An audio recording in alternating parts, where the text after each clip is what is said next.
Hi, this is Wayne from Wayne's Hot Rods. We're back working on the 62 Jag. Hopefully getting some of the brakes on today. We had to shim the brake calipers. They were too tight to the rotor. And on one of the videos, I said we were looking for a right rear caliper.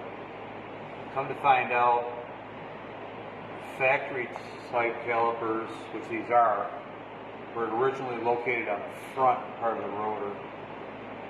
We're moving to the back. So we ended up having to put a right rear caliper on the left rear, and we bought a left rear caliper for the right rear, so the bleeder screws are up top. Also, I ended up making some shims to bring it, the caliper back towards the inside of the car so it wouldn't hit the rotor as much. I can take you over here. Just getting ready to install this one. I've got it just started, so I get the shim in the top, and then I'll take the bolt back out of the bottom and then shim it. We're just about a 1/4 inch, maybe a little less. But we'll get that done, and then we'll show you the next step. Stay tuned. The dumbass and myself just realized that it really doesn't matter because both calipers are both the same, left and right.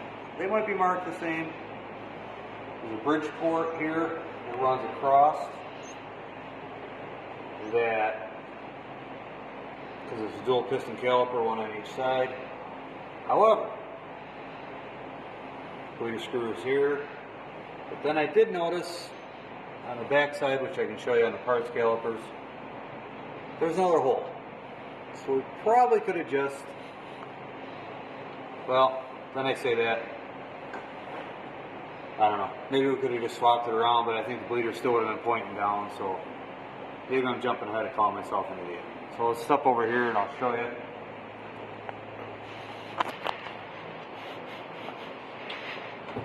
Well, it's kind of hard to see because it's a little dark, but there's 2 holes here and 2 here.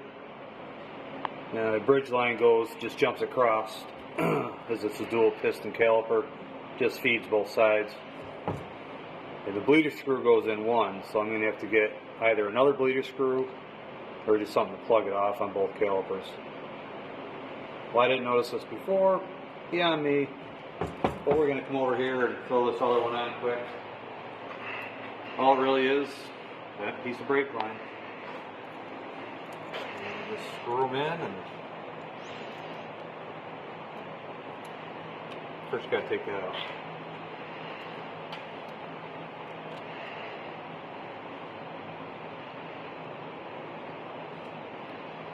And then I say that, and that's where the brake line goes.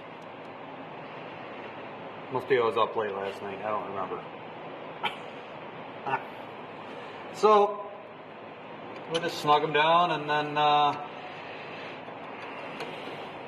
do have the other, I have one brake line, but I have to get the other one ordered. They're just a stainless flex line that goes to the caliper. Could probably get away with a hard line, which I may end up doing, because we really don't need a flex to a solid rear axle. So maybe we'll just put a regular line in and just run it over to the rear rubber brake line. I have to make a bracket for it. It's going to go into here. This line's just going to go up here on top of the axle, just like any other straight axle car. I'll just make a little bracket to hold that and just run the lines across. So I don't think I'm going to go with the flex line on the rears. Not really any reason to. Just another fitting to leak. So all right, and we'll drop that for the end. Hey, welcome back. We got our calipers mounted. We started running some of the 3/16 line from the caliper across the axle, but I'm waiting on fittings still. They're supposed to be here Monday, I think, hopefully. What part store doesn't have brake line fittings? So I got to roll because I need to run a line from the front to the rear. Most everybody probably in a car world knows how to make brake lines, but my son is a computer guy, not a car guy, and he's producing for me today, so I was showing him. We stopped at Big Harbor Freight, got a flaring tool kit. Comes with your piece that goes around the line, and the flaring pieces here.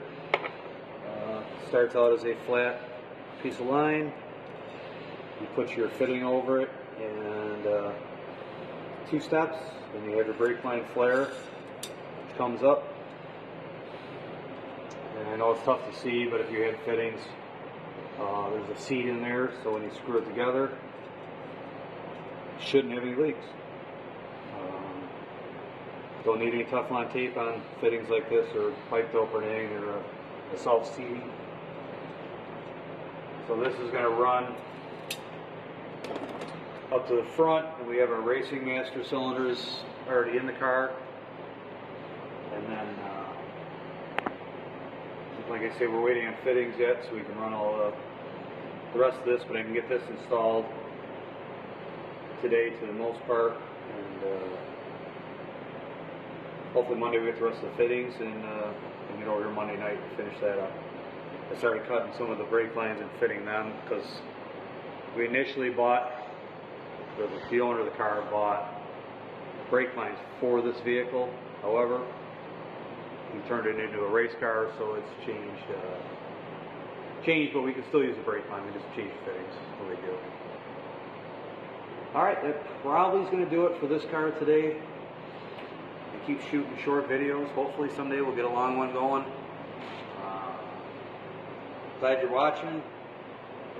Like, share, and any questions, comments, let me know. Thank you. Hey, we've got one more thing. There's no dash in this car. I mean, it's, as you can see, it's stripped out. So I went to the store, got some, just some cardboard paper, and I'm cutting things out, and I'm kind of trying to make a dash before I put it in the car. I got a couple gauges mounted. I have more going in here, and I want to do this before I start cutting it in metal, so I know it's going to fit, because there's mounting points in the dashboard that we can secure the car to. It's really tough to see it being in here, but up in here there's some mounting points, and I'm probably going to have to add a few more. I just want to make it in the cardboard so I know everything's going to mount up, because it's a lot easier cutting cardboard than it is cutting steel over and over again. Just a quick update. Just forgot it was on the table. Wanted to show you guys. All right, again, have a great day.